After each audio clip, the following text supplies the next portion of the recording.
My name is Yolima Orejuela, Statistics Prepared Technology Negotiation.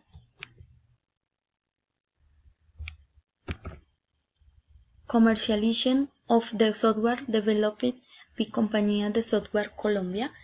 Liability, the license provides product liability for any products it manufactures under licensed and damages the license against and damage. Warranty of licensed patents. The licensor is expected to provide certain warranties on the patents to the which the licensant has certain rights. Ownership of IP for any agreements where the will of elements of development work involved. Ownership of improvements where a licensing independently makes an improvement and intention that cannot be separated from the licensing IP.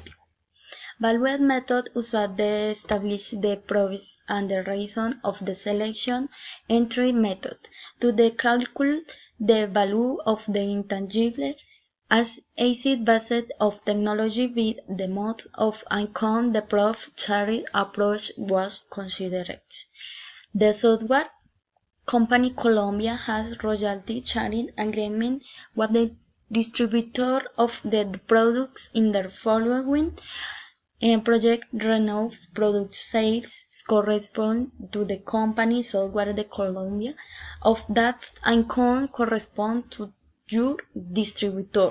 The expert estimated and operating expense represent, when in the analysis, the cost generated with the no technology and they contributed to the generation of income.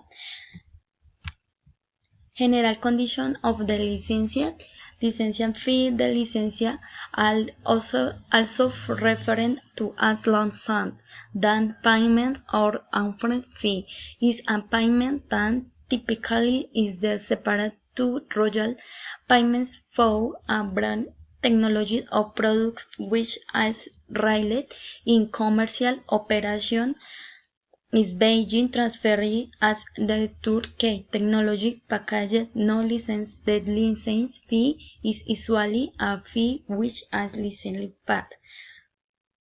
Out of no reference fee, a number of next page of range, a great milestone, for example.